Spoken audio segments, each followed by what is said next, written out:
All right, everybody, welcome back to Beans No Ball here for the 4th episode of Bean Talk. I see kind of just already getting into that groove of our new little series here. Now, obviously, we didn't really get the consistency of what we gotten used to in episode 3, as that was the trade deadline video. Had a different format, of course. So now here in our 4th edition, we are going right back to that. Got 5 little news pieces, little you can call them debate topics. We can see how we feel about each one. Maybe we'll have something to say, each of us. But of course, I guess, Christian, let's just get started with you. Some really big notable quarterbacks to start off. Yeah, so let's start off with Dobbs, the man who stepped up for the Vikings after obviously the backup Jared Hall got injured.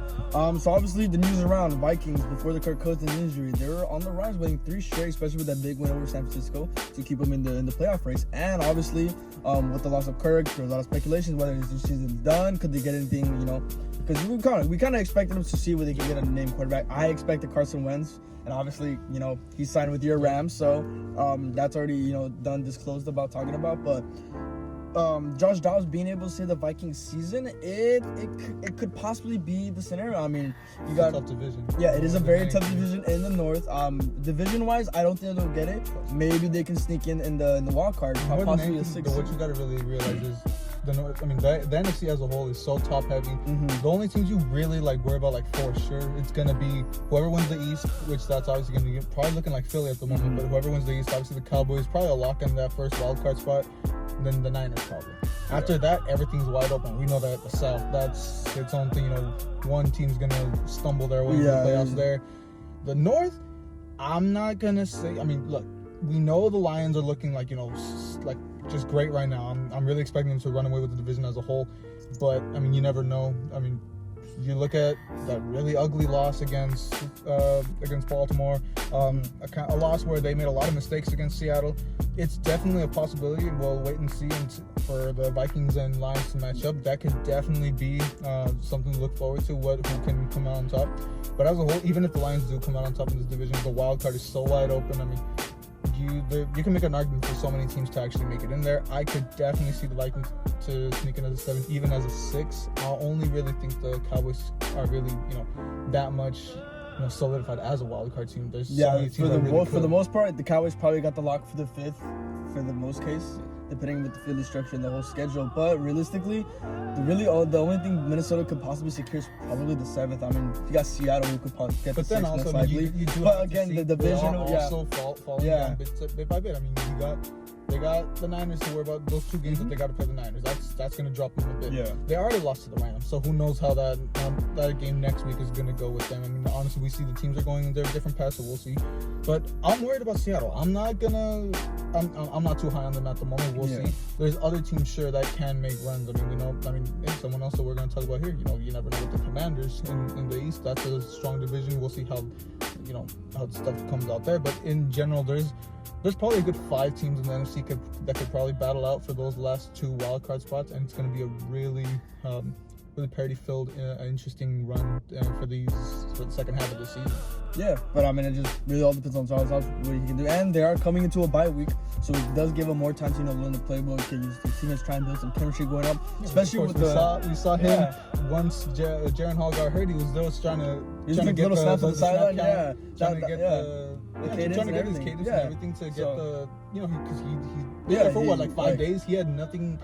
He didn't know any of his players just yet. I mean, he actually now he has time to really start getting to know him, start getting some consistency as a whole. So I mean, now he'll get some chemistry with the team little by little, and that's going to be a big help. Of course, there's that aspect to look at it, and then there's also the aspect of our team's going to start game planning around him. The teams that are going to start actually getting used to his play style. I mean, obviously they already know what he did in Arizona. And then you also did take into consideration it was a really tight game against a pretty struggling Falcons team, which was the game that he did pull out. So it all comes down to how it goes moving forward. But I honestly really do like the Vikings moving forward, especially with there's with a lot of movement in the NFC. You really never know what can come in the second half of the season. But of course, we didn't even get to get into obviously Justin Jefferson. The fact that he's coming back. I mean, his practice window starting to open a little, but they're still, you know, trying to rest him a bit to get him fully 100%. Kevin O'Connell really wants him to actually. I mean, as he said himself, it would be, you know, a little overly aggressive to get him back too early, and I mean to risk an even worse injury. So, because we've seen this year, it's been, you know, a heavy dose of injuries, and you know, you would hate to see a generational talent like Jefferson to see that fate. And using that to move into our next topic, you know, Kyler Murray. What is his status? I mean, obviously we know, according to, you know, head coach Jonathan Gannon and, you know, the Cardinals as a whole, he's starting Sunday. We expect him to start Sunday unless, you know, as long as everything goes well, he'll get the start. But, you know, you definitely got to look at it, you know, is it worth it for the Cardinals? I mean, he's coming off that ACL tear. Sure, he's healed. That was a late injury last season. He's had the time to recover and everything. But now you got to look at it, you know, is it worth bringing him back now? I mean, you're already in a position that you're probably going to have a really good draft pick. You're probably, you know, you have 2 first-round picks. I'm sure the Texans are already looking, you know, that won't be as much value as you probably would have wanted. But as a whole, I mean, you have 2 first-round picks. You would probably want to keep your first-rounder probably as low as it can be. I mean, we look at Caleb too, and it's looking like he's going to get him a pretty good pick if they just write him out. So, honestly, in my opinion, you got to just, you know, let this ride out. Keep Kyler on the bench. Let him fully recover. We don't want it to be, you know, at the end of the day, because you know he wants to be out there. You know it doesn't matter, you know, what the doctors say. He's gonna think he's 100%. He's gonna want to come out there. But it's, you know, is that the best? Is that in his best interest? Because you just gotta let him, you know, rest as best as he possibly can, and you take that into consideration with, you know, that draft position that they are going to have. Yeah, because honestly, when the report started coming out where, you know, he started to look like how he's going to get the start, honestly was not a big fan of that. Because look, they're 1-9 right now. There's no way for them to possibly even make a playoff run, especially with how loaded the NFC is, especially in the wild card spots, which we already talked about. There's really no point of starting him. Sure, yeah, you can start him, you know, a couple of games here, just finally get used to play the game, but there's really no point. I mean, he's overcoming a really bad ACL injury, and we saw already, like, I know one of my guys, Michael Gallup, we see how he's not the same since that ACL injury. Same with Terrence Steele after having that horrible game against Philadelphia. You know, those ACL injuries, man, you could recover them, but you'll never end up being the same. Look at Odell as well. He's one of the best receivers. You definitely do see success stories, of course. Yeah. I mean, of course, the most notable, Adrian Peterson coming back, just, you know, he went absolutely crazy. Of course, you know, Vikings, just like what we just talked about with Jefferson. It's definitely possible, and we've seen those success stories, but, you know, not everyone's going to have that success story. And, of course, more than anything, I mean, it's a topic that not a lot of people like to get into no more, but, you know, Kyler's size, you know, he's a small quarterback. He's easily going to be a lot more susceptible to those injuries in certain positions. So, I mean, you got to take a lot of things into consideration, and honestly, the Cardinals should take the smarter route. I mean, look, it's looking like he's going to start. Unfortunately, it's looking like that's just going to be the case. But, I mean, all we can really hope for is, you know, we're big fans of Kyler. We love him. I mean, obviously, you never want to see anyone, you know, suffer an injury in general. And, you know, you just got to hope for the best at this point, that it doesn't become a detrimental decision into his career. And it's just, I mean, hope it doesn't hurt their job position more than anything, because that's going to be, honestly, the where they are in the draft right now, possibly getting Caleb Williams and Marvin Harrison Jr. I would rather keep it like that. You could probably not get that with Houston. That is true. Yeah, with how it is with Houston. But hey, if you want to build around Kyler still, get Marvin Harrison, and that's going to be you know, a big piece for him. If you can't get Caleb, then Marvin Harrison. I'd rather, you know, with Kyler stay on the team, get pieces built around. I know how I say you have like Marquise Brown, Rondell Moore. They're really not cutting it as what they should be, especially with, you know, I said, you know, Cardinals, they have the players, they have some pieces there, but, you know, they just can't execute it properly, especially with the coaching. Has potential, coach with Buda Baker and different assets. They have small assets, but it's just, you know, there's so many teams just miles ahead of them. That's the thing here. And that's, you know, you load up on the potential. I'm thinking it's not time to give up on Kyler just yet. Moving into 2024, I think, is when they should really be looking for him. And look, they're going to have those 2 first-round picks. You got to, most important, you got to go for Marvin Harrison Jr. if that's an option. And, you know, honestly, that Houston pick's probably going to be a little low. Probably look into bolstering that O-line.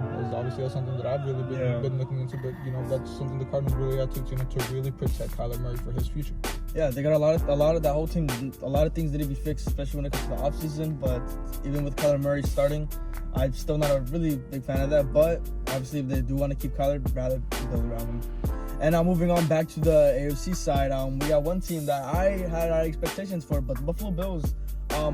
There's a lot of things going on with the Bills. I mean, they're 5-4. They were my number one seed. They were your Super Bowl winner. Yeah, they're really my Super Bowl winner, and a lot of things. There's a lot of dysfunctional things going around here. I mean, I kind of started speculating, and once they literally almost lost to the Giants like not that long ago, which I started getting a little skeptical whether like are the Bills legit? Could they get through this? And then especially with the loss, the Patriots started opening up more, and then we lost last week, which is against the Bengals, which is kind of expected. That's a team that's they're back on the rise. They're looking like the Bengals that we used to now. So that's a loss that it was honestly more expected. But I mean, you got the glaring loss is definitely the Patriots loss. I mean, sure. A really weird game, which they were really aided by the refs in that Giants game. But this Patriots loss, I didn't even get to watch it as much as I was out at that during that week. But that game as a whole, there's different pieces. I mean, you look, they lost to Mac Jones. Then of course the week 1 game against Zach Wilson. Yeah. And those are two glaring. Well, that was really a bigger defensive game for the Jets, especially with the 3 picks Josh Allen thrown. But with the Zach Wilson led team, I mean, it's the Josh Allen narrative that he just starts playing. He starts playing down to other opponents' levels, which like you're saying, he kind of seemed to play down to Zach Wilson, Mac Jones. Guys like that, or I forget. Tyrod Taylor was the quarterback at that moment. They're just looking like a really shaky team. Like you say, call it the Madden curse or whatever you like for the Bills. I mean, they're just really looking like a struggling team. Looks like a call you probably should have made last season. Last season was the year that you decided to call the Bills missing the playoffs. So, I mean, it's just. They got a lot to build around, of course. Like it's been weeks and weeks. It seems like I keep having to say it's just something to move forward and see how they build. But it doesn't seem that they've actually been building off it just yet. I mean, just the defense as a whole, you expected it to get stronger when you look at the acquisition of Rasul Douglas. But of course, they do have the pieces that they did lose. I mean, thankfully, Jordan Poyer won't be missing time with that knee injury that he did pick up in the Bengals game. It did look, at the moment, it looked possibly. I mean, I saw that play and I just got scared right away thinking ACL. But thankfully, it was just a little minor hyperextension that he was able to walk it off and everything. But it's still a big loss to that defense since Jordan Poyer.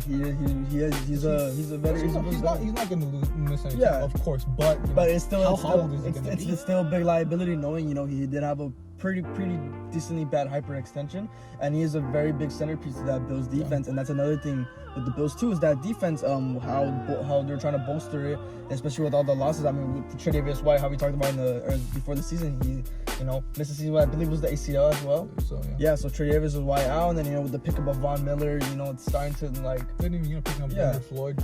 Leonard Floyd, another way to fix up that defense. But from how it looks, and what we keep saying, we always talk about the Chiefs defense being that mediocre team. But the Chiefs are actually stepping it up. But you got to look at now the Bills. It's the team that you really got to look at. That defense.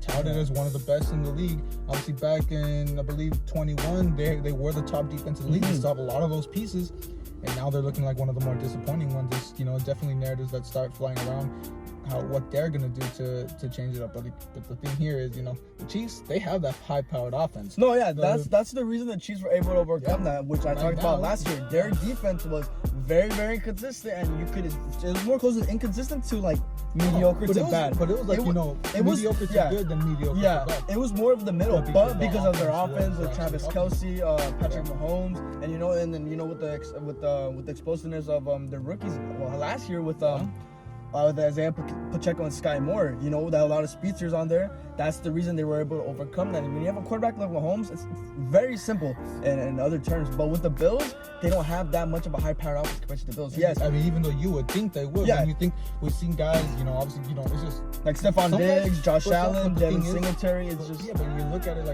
a lot of these guys are really, not living up to their potential. I mean, sure. Diggs is the one that, you know, he's still up there. But I mean, Gabe Davis, you know, where's he been these last couple weeks? Yeah, he's been ghost, not doing anything. And even Singletary that you're talking about. What production has he been? No run game. Murray's the one who's mostly even been taking. Latavius Murray out of all teams, like I remember last him being on the Raiders. Like I came to my mind he was on the Bills. But that's the thing. I mean, look, you see, I mean, a lot of pieces on offense aren't really going on. Also, I mean, you know, Josh Allen, he's been playing, you know. He just hasn't been playing to that superstar level, but he's been playing serviceably. But the Bills need him to play on that superstar level to really, you know, push it over and see if they can actually, you know, go on. You know what I keep saying, you know, are they actually going to build upon these losses and actually make changes? It comes down to, you know, actually, you know, Josh Allen turning into that superstar level. But of course, we'll keep it in the AFC here and talk about another really surprising team here. After firing Josh McDaniels and naming Antonio Pierce, a little more of an unknown hire. Of course, their linebackers coach, and you know what a revelation that's looking to turn out to be. See, I did go into a little bit of depth on that in the recap last week. You know, obviously, the big thing here is going to be, you know, the culture that he's already starting to set in. Usually, big cultural change. That starts. I mean, an actual culture change. You know, I mean, as a whole, that change is going to take a while. If he actually, all the players are actually happy. No, and if he actually, you know, stays, that's going to be the thing. Yeah. But you know, just you know, first impression, he's definitely made a big change. You know, he's got the locker room actually feeling themselves. He's got a team that's actually willing to play for him, and that's the difference. That obviously Josh McDaniels, he wasn't a players type guy. He was just, you know, I mean, he was a great offensive mind, sure, but you know, like I alluded to in the video of him being fired, you know, he had the second worst offense in the league, being that offensive mind. And you know, now you got a guy who's actually, you know, players are, you know, excited to play for. Players, you know, they want to put themselves on the line for him.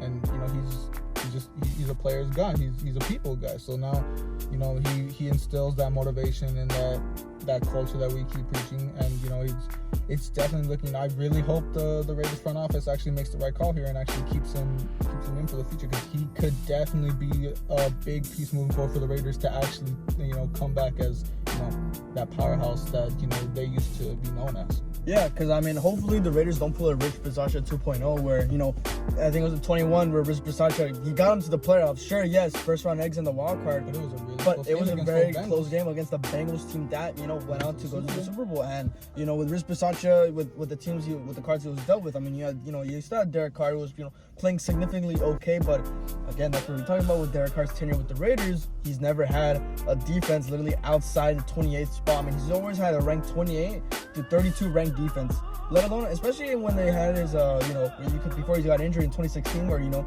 could have looked like he was in the MVP race. He had a very bad defense that year as well, and they went away with a 12-4 record. That shows that Derek Carr's caliber was able to overcome that. After that, his injury kind of slowed him down, and his defense. Think about, you know, where would this Raiders team be if they would have kept Derek Carr? I think that's another, you know, idea that you really got to look at. I mean, for the idea to go with, I mean, Jimmy Garoppolo, which, you know, obviously, because let's you know, get into that narrative that, you know, Derek Carr, what you just said, for that 12-4 year in 2016, with a pretty mediocre defense. Yeah, he takes a team with a mediocre defense above and beyond, at least that year. Then you look at Jimmy Garoppolo, always carried by those he always had in San Francisco, and he would hold them back and from such a high-powered defense. He would actually be the one to hold them back a little, and it would be the defense that would make up for him. So you look at something that now, you know, you look at, you know, Garoppolo, he needs a good defense, and you know the Raiders don't have that. That was just probably the worst fit for the Garoppolo as a whole. But that we from the start never liked that move, and I mean you can easily see why. And it's kind of, you really look back, you know, a lot of these bonehead moves that the Raiders have made that really do set them back. But hopefully, you know, this is a start that, you know, little by little they can actually, you know, start building upon, you know, these extra little moves that hopefully, you know, they can improve upon. Yeah, because Derek Carr, he was able to overcome that. I mean, with Jimmy G, it was blatantly showed, I mean, on the Super Bowl against the Chiefs, where, you know, his defense pretty much secured it all with a 10-point lead, but when he got the offense out, he couldn't do anything at all. And especially of course, then, you know, the defense did get tired, and, you know, Mahomes did Mahomes things, but it's just... But it just shows that the defense can always be carrying, and the narrative as well with him. If he's under pressure way too much, he's not going to do anything. We saw that with you see that in the Raiders games. You see them in the Super Bowl. You also see that big in that NFC Championship against the Rams. That, you know, those last couple of drives, they were doing that. That turned into a defensive game with they had that 10-point lead, and obviously the Rams defense just flustered him way too much, and he ended up throwing that game-losing pick. And it's just, more and more that you see on that, Jimmy Garoppolo's narrative, and why he was just, probably the worst candidate to succeed Derek Carr. Yeah, I mean, just hopefully there is a culture, but the thing is, I don't want to get I don't want to get my hopes too high up right now, because with the remaining schedule, Raiders do have the third toughest schedule. Oh, of course. Yeah. This is something that you don't even look at the rest of this season. Yeah. Probably. It just all depends on how the team is. And look, when they lost, we saw Max Crosby, Devontae Adams. We saw their big players. They're all happy. They're all, like a big cultural change we saw, because McDaniels was obviously holding them back. He had no passion. He did not care about the team whatsoever. Antonio Pierce, he generally cares about the players. He cares about the teams. So that's why with the high spirits that the team, with the Raiders are right now, they could potentially, could be something. When they're 4-5, I believe. At the moment. Yeah, 4-5. So there's still some tiny bit of hope, but with how how big the AFC is right now, especially in the wild card teams, and like looking at the North, like we talked about, they're all in playoffs right now. So competing for a wild card spot in the AFC right now is probably gonna be tough for them. That's the thing that you got to look at it more for the future standpoint, because don't even worry about the competing this season. It's something that you got to look at.